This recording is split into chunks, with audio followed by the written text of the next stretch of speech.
Coba deh kamu bayangin, bisa punya HP dengan chipset Snapdragon 800 series, kamera dengan hasil mulus untuk selfie, dipakai gaming lancar jaya, terus desainnya juga nggak murahan. Siapa yang nggak mau coba? Waktu di tahun 2020 ke bawah, semua fitur tersebut bisa kamu dapetin dengan harga yang selangit. Bikin dompet kamu nangis deh. Tapi beruntungnya untuk akhir tahun 2022 ini, semua hayalan kamu itu bisa banget diwujudin. Karena nih dia udah ngerangkum beberapa rekomendasi HP 3-5 jutaan untuk akhir tahun yang punya spek flagship killer. Tapi masih ramah sama tabungan kamu. Penasaran ada apa aja? Langsung deh, kita ke scene berikut. Daftar rekomendasi HP 3-5 jutaan untuk akhir tahun. Yang pertama ada Infinix Note 12 VIP. Kamu sering ngeluh gak sih kalau HP dicas kok bisa lama banget? Terus suka iri juga sama teman-teman yang ngecas HP-nya tuh nggak sampai 1 jam. Kasian deh, berarti kamu belum dapet HP dan kepala charger yang mumpuni selama ini. Dengan Infinix Note 12 VIP, meskipun baterainya cuma punya kapasitas 4500 mAh, tapi fitur fast chargingnya udah 120 watt. Dengan begitu, kamu bisa ngecas HP ini dari kondisi 0% sampai 100% dalam waktu 27 menit. Tuh, kamu nggak repot nunggu kalau lagi dikejar-kejar deadline. Kalau kamu compare dengan Infinix Note 12 2023 yang cuma punya fast charging 33 watt, jelas banget sih Infinix Note 12 VIP lebih ngebut ngecasnya. Terus untuk urusan performa, gimana? Ketika HP ini digunakan untuk bermain Call of Duty Mobile, ternyata settingan grafisnya mentok di medium dengan frame rate high. Hasilnya juga oke-oke aja kok, soalnya kelihatan nih pricing-nya nggak ada patah-patah. Untuk spesifikasi dan harga terupdate dari Infinix Note 12 VIP ada di scene berikut.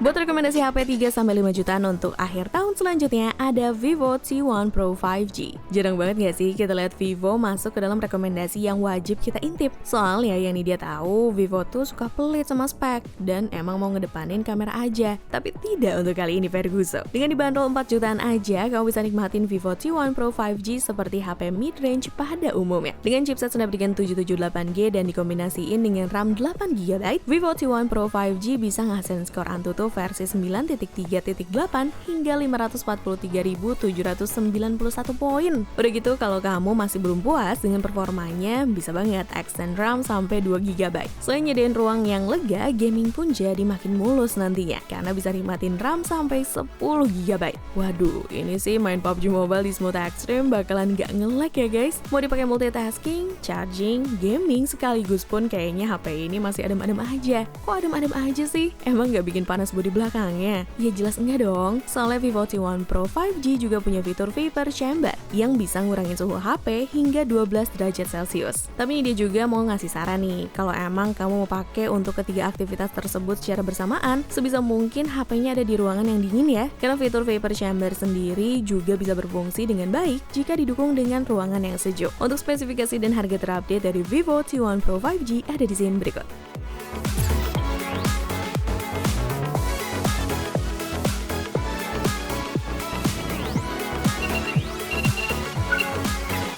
Kamu ngerasa Vivo T1 Pro 5G kemahalan? Apalagi refresh rate-nya masih 90Hz, padahal udah 4 jutaan loh harganya. Ya udah, nggak usah mewek. Nih udah kasih nih rekomendasi HP 3-5 jutaan untuk akhir tahun selanjutnya. Ada Samsung Galaxy M23 5G. Dengan harga 3 jutaan, kamu udah bisa dapetin refresh rate 120Hz. Dengan chipsetnya yang udah pakai Snapdragon 750G, kamu bakal ngerasain buat main PUBG Mobile dan Genshin Impact lancar terus. Dan yang pastinya, no lag club guys. Gak cuma unggul di bagian performanya aja. Samsung Galaxy M23 5G ini juga menyematkan beragam keunggulan yang patut diacungi jempol. Mulai dari sensor dan konektivitas yang lengkap, kamera oke punya, baterai jumbo 5000 mAh, sampai resolusi di YouTube udah bisa kebuka di 2K 60fps. Buat kamu yang anaknya visual banget, pasti akan terbayar banget pengalaman nonton YouTube dengan HP ini. Gak tanggung-tanggung, formatnya juga udah bisa HDR loh perhitungannya. Cuma ada satu hal yang harus diperhatiin kalau kita ngomongin soal layar. Karena Samsung identik dengan layar AMOLED-nya, untuk Samsung Galaxy M23 5G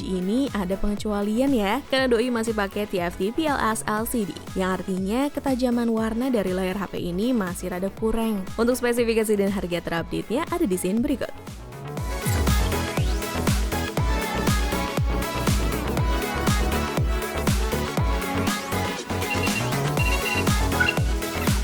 Masih kurang puas sama hasil kamera dari Samsung Galaxy M23 5G? Kamu wajar sih kalau ngerasa agak kecewa sama hasilnya. Secara resolusi kamera utamanya juga masih 50 megapiksel. Nih, kenalan sama rekomendasi HP 3-5 jutaan untuk akhir tahun selanjutnya yang bisa banget unggul di bagian kamera dari produk sebelumnya. Samsung Galaxy M53 5G. Dengan resolusi kamera utama yang udah 108 megapiksel, bisa ngapain aja sih Samsung Galaxy M53 5G tuh? Kalau kita lihat dari review Technique World yang nyoba beberapa modenya, kamera di HP ini kelihatan mumpuni banget tahu buat nunjang kebutuhan fotografi kamu sehari-hari. Mulai dari mode portraitnya yang nggak kelihatan dibuat-buat, terus mode mikronya yang berhasil banget nangkep detail tekstur bunga, sampai perekaman video ultrawide 30 fps yang stabil banget hasilnya. Lalu kalau kita lihat dari Technique, untuk hasil foto dari suasana low light tuh masih tajam ya guys. Warna lampunya juga vibrant banget. Dan yang lebih mengejutkan lagi, untuk perekaman video 4K-nya udah ada teknologi Ace, dimana kamu bisa merekam video dengan stabil. Pokoknya nggak ada shaky deh. Duh, Samsung baik banget sih sama seri yang satu ini. Soalnya nih dia jarang nemu nih kalau perekaman resolusi 4K udah disediain fitur Ace-nya, dan harganya ada di 4 jutaan lagi. Kamu bisa kepoin spesifikasi dan harga terupdate dari Samsung Galaxy M53 5G di scene berikut.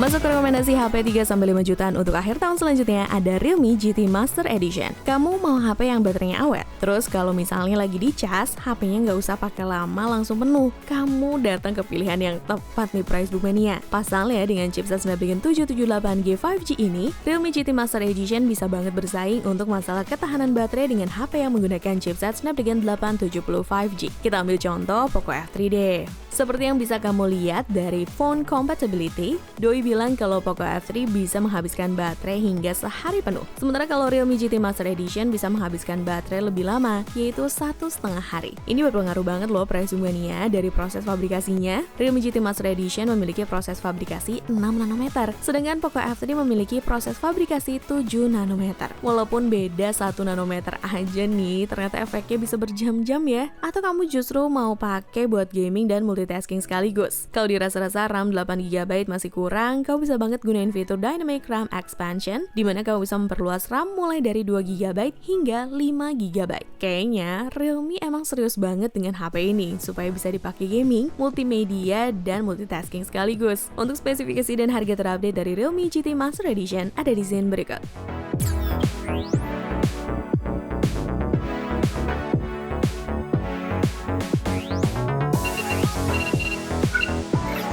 Kalau kamu punya hobi fotografi tapi nggak punya tabungan lebih buat beli kamera profesional, sini deh merapat. Karena nih dia punya rekomendasi HP 3-5 jutaan untuk akhir tahun yang bisa banget bersaing dengan kamera profesional dan bisa juga dipakai jadi daily driver, yaitu Oppo Reno 8 4G. Punya sensor Sony IMX709, kita lihat yuk gimana hasil fotografi dari HP ini. Dari review 91 Mobiles yang gunain beberapa mode dari kameranya, nih dia bisa bilang kalau kamera dari Oppo Reno 8 4G tuh oke banget price boomnya. Mulai dari perbandingan mode standar dengan wide angle, warna foto yang lebih menonjol tuh ada di mode standar. Sementara untuk mode wide angle-nya justru kurang kelihatan nih guys detailnya. Terus kalau kita beralih ke night mode-nya, pada saat di-compare dengan mode standar, ternyata untuk night mode ini punya kontras yang lebih tajam. Ini kelihatan ya dari warna gorden jadi lebih gelap di night mode daripada gorden yang ada di mode standar. Terus kualitas perekaman videonya gimana? Kalau kita lihat dari ASPI Digital, pas Doi nyobain fitur rare bokeh video dengan format landscape, hasilnya juga cukup bagus kok. Bokehnya rata untuk semua background dan gak ada yang bocor ke foregroundnya. Cuma sayang, kayaknya Oppo Reno 8 4G masih belum menyediakan fitur OIS guys. Soalnya kelihatan banget videonya masih rada shaky gitu. Mungkin untuk hasil yang lebih stabil, kamu bisa beralih ke yang versi Pro ya. Kamu bisa kepoin spesifikasi dan harga terupdate dari HP ini di scene berikut.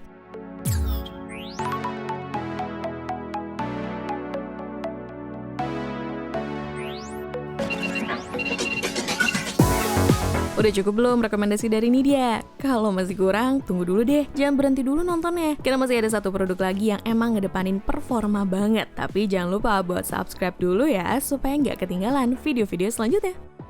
Buat rekomendasi HP 3-5 jutaan untuk akhir tahun yang terakhir ini, kayaknya Realme GT Master Edition harus nunduk karena Poco F3 udah ada upgrade-nya, yaitu Poco F4. Meskipun dari Poco F3 ke Poco F4 nggak ada perubahan yang signifikan, tapi boleh banget loh dilirik supaya jadi pertimbangan kamu ganti daily driver. Yang pertama dari fitur fast charging-nya. Kalau di Poco F3 masih menggunakan fast charging 33 watt, di Poco F4 udah naik 2 kali lipat nih, jadi 67 watt. Dan lagi-lagi, kalau dibandingkan dengan Realme GT Master Edition, HP ini lebih unggul 2 watt loh. Tuh, udah bisa ngelibas 2 HP sekaligus. Dengan fitur fast charging 67 watt, Poco F4 mampu terisi dari 0% ke 50% dalam waktu 12 menit aja guys. Itu berarti kalau kita cas full sampai 100% cuma makan waktu kurang lebih 30 menit. Kamu tinggal buat masak mie rebus udah jadi 2 mangkok tuh kayaknya. Kalau urusan performa, dengan Poco F4 ini Bang Bewok udah ngelibas beberapa game berat mulai dari Mobile Legends hingga Genshin Impact. Di Mobile Legends, Bang Bewok main di settingan rata kanan semua, dan hasilnya ternyata semulus itu guys. Kelihatan juga dari FPS-nya ya, rata di 100 hingga 120 FPS. Waktu dipakai main Genshin Impact dengan settingan default, ternyata minim frame drop juga Price Mania. Soalnya stabil banget nih FPS-nya di 50-60 FPS. Kalau kamu masih penasaran dengan spesifikasi dan harga terupdate dari Poco F4, bisa ke scene berikut ya. Sekalian ide izin pamit, cobalah!